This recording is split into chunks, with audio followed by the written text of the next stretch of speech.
Marks, you're like an ex-SAS soldier, and you know you've kind of been away doing your soldierly duties, and you know it's like that classic line from the movies. You know, just when I thought I was out, they pulled me back in. And so you're basically you know been pulled back into your family's sort of gangland struggle, and you know you're going to take the training and all the tools you learned from the SAS and now apply them to that gangland struggle to really save your family from the enemy.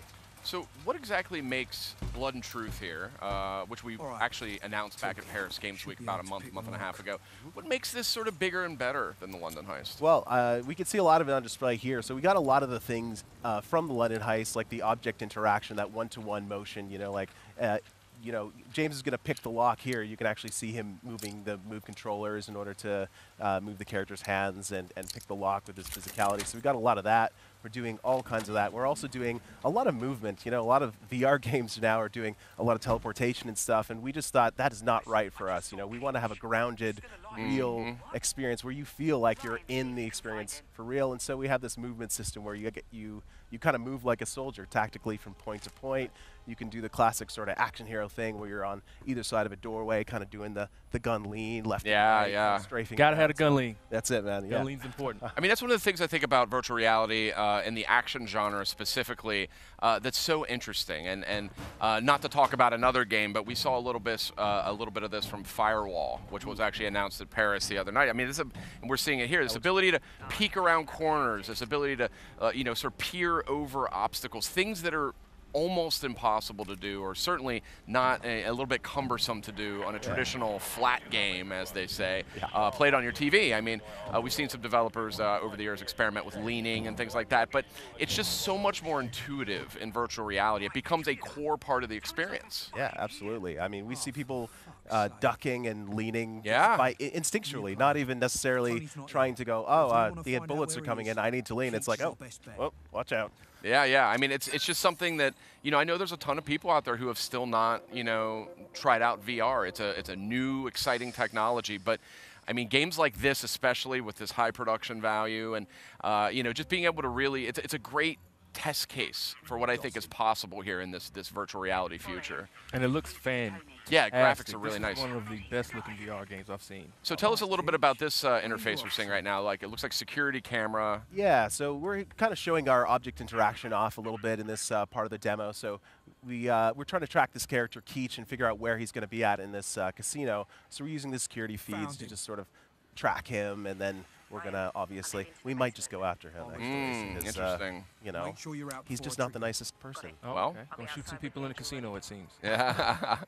Well, so there's, we're set in a casino here, and we're sort of tracking this character. Now, one of the things I think is interesting about this game as well is it's a very sort of authentically London game. Yeah. You know, it's kind of like, on one hand, kind of the grit and grime of London, but on the other hand, some of the glamour as well. And it's kind of the juxtaposition between those two. So tell me a little bit about that from a design perspective. Well, I mean, we live in London, we work in London, we live and breathe it every day, and so we see all that stuff every day, and that's where we get a lot of our inspiration. You know, like there's a tremendous amount of inspiration, you know, that we took from a lot of those Cockney gangster movies and stuff for the London Heist, and this is now, exploring a little bit more of the glamorous side and the grit side of London. So, you know, exploring more of the angles and how this great city kind of mixes both of those things. Yeah, I mean, it's just the city's practically a character unto itself in a game like this, and you know, I think it's so cool to be able to explore something like that in VR, and I love that it's not,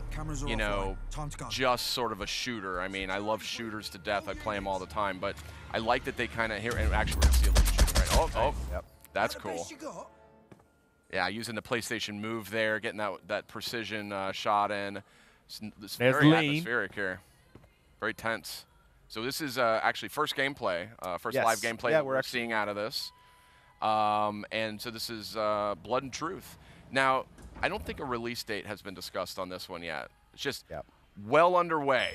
Yes. You guys are hard at work. We are very hard at work. We managed to sneak away for a couple days from PSX, but yeah, as soon as we get done here, we'll be back on the plane and back to work. On, I mean, this is looking pretty good. I think you guys are almost done based on what I'm seeing here. You know? Just release it. Let's just put it out. You know, enough already.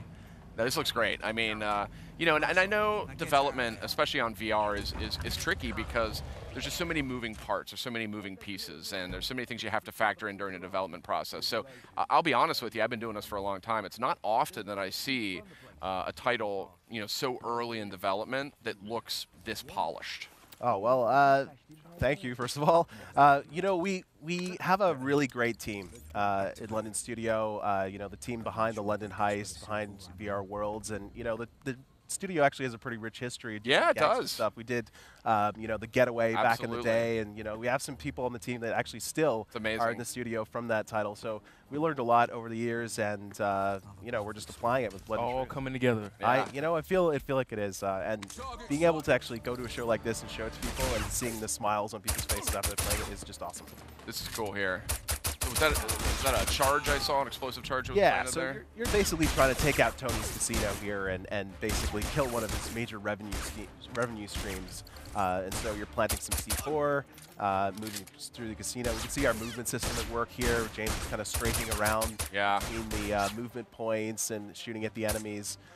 So really, it just gives you a lot of control and a lot of you know, agency when you're playing Blood and Truth. And this idea of like manually slapping in that clip is just really exciting. I mean, that's just such a this is kind of what I think a lot of people sort of dreamed of when they were thinking about VR and what was possible with VR is, you know, look, DualShock 4, greatest game controller ever made in my book, but there is, you know, it is still sort of a layer of abstraction from the player to the interaction in the game. So being able to really, you know, use your full body, use your head, use your arms with the PlayStation Moves. And actually, we have 2 PlayStation Moves, one for each hand on this title. Yep. Is that the primary control scheme, or? I think that's what we're leading with at this point, definitely. And it just gives you that control, like as you're saying. And there's a lot of things that I think that people probably haven't seen this title. Like James has just managed to grab the grenade and throw it back. Like in most games, your only option is to run away from the grenade. Yeah. There, you can catch it, throw it right back. Or maybe you sort of fumble to like hold a button down and throw it back or something. So I mean, yeah, it's just it's a good example, I think, of what's possible. This is a very new medium.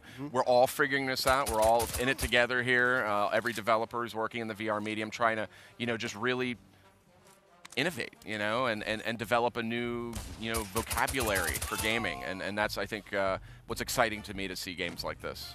Absolutely, it's a heck of a challenge. I won't lie, but you know, that's why we get into this, because it is so exciting. It's bleeding edge, you know. I mean, this is super cutting edge stuff, and definitely not toys you get to play with any old day of the week. That's it. That's why it's exciting to see all this. So looking great. Yeah, James. Oh, see, off some okay, all right. stuff you can. That's perfect. And I actually, I got a chance to talk with a couple of the leads on the title back at Paris Games Week, and they were telling me there's a lot of tricks you can do. Yeah, They were saying even things like if you get really good, you can throw a clip of ammo up in the air and slap your gun across it to reload in midair. Yeah, I mean, you could do that with 2 guns as well. Throw 2 clips in the air, turn your guns upside down, catch the clips, and that's take ridiculous. guys out. So okay, we need to you know, see that. the playfulness is a huge part of our title. James is gonna. There's Whoa, a nice little trick all there. A little. Look at that. Hey. Shot in the face. Yeah. Time and place for that. I mean, that is super cool. And I am sure that you can dual wield if you want. Yeah, absolutely. We got a bunch of different weapons. If you see the trailer, we've got SMGs and assault rifles, and we saw some grenades double earlier. SMGs. Give me those. Yeah, man. Yeah, this is cool. This is really cool. This is kind of what, you know, I mean, like many people, the London Heist was one of the most impressive experiences, especially early on during PlayStation VR. I mean, it looked incredible. It played great. It was exciting. It was immersive. I mean, everything from lighting a cigar to, you know, spraying, you know, an SMG out a window in a moving truck. I mean, it was, I love that truck sequence, like opening up the, you know, the glove box and messing with the guys like soda and all that kind of stuff. I love doing stuff like that in VR. It's a huge part of the appeal to me. And of course, you know, being able to peek around corners and cap fools here like we're seeing is also very, very gratifying. Yeah, this is like London Heist on a serious, like on steroid. mega steroids. Mega steroids. Well, that's you know, absolutely what we tried to do, is take the best bits of London Heist and then really just take a lot of inspiration from these action movies that we love. You know, movies like John Wick, Right. Yeah, John Woo. Atomic Blonde, John Woo. Yeah, that's a great inspiration as well. And John McClane, Die Hard. So Yeah. it's being the action hero and doing all those really cool things that you've always wanted to be able to do in a game, and well, now you can. So tell us a little bit about the locomotion system here. Is that holding the move button to move forward, or how does that all work right now in development? Yeah, you can basically just look at the point you want to move to, press the move button, and then you move there. I see, I see. That's a good way to do it. Almost like you assign a point and then you kind of go to it. Yeah. And the other cool thing is you can actually strafe between points as well. So you can, you know, it gives you a lot of control. That's really cool. Like, yeah, it's interesting to see, different developers experiment with this. You mentioned teleporting earlier. It's certainly, from a comfort level, like it can be a good fit for certain titles. And then there's other titles that give you full control, direct control using DualShock or even PlayStation Move in some cases.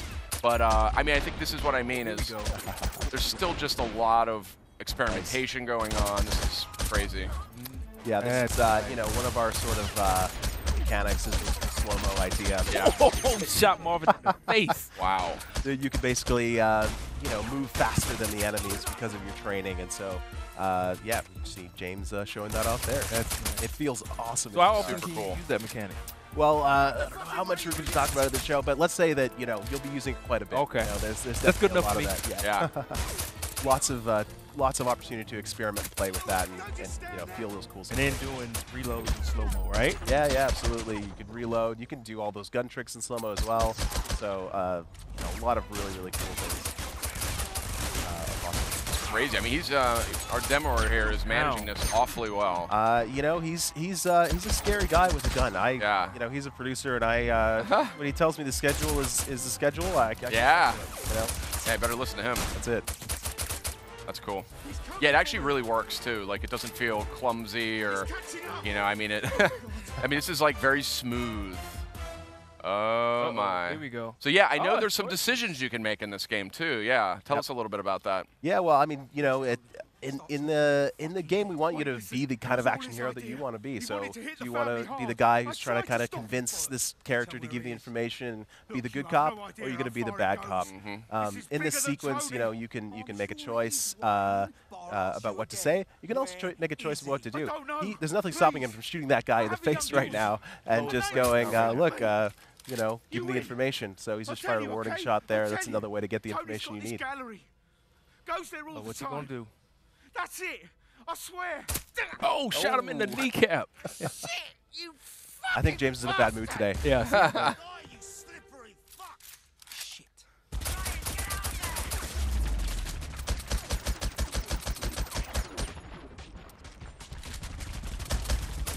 This is interesting to Gave see. him- Oh, you Yeah. finished him off. We got no Bam. choice. Find an interesting escape route. Nothing wrong with that. All right.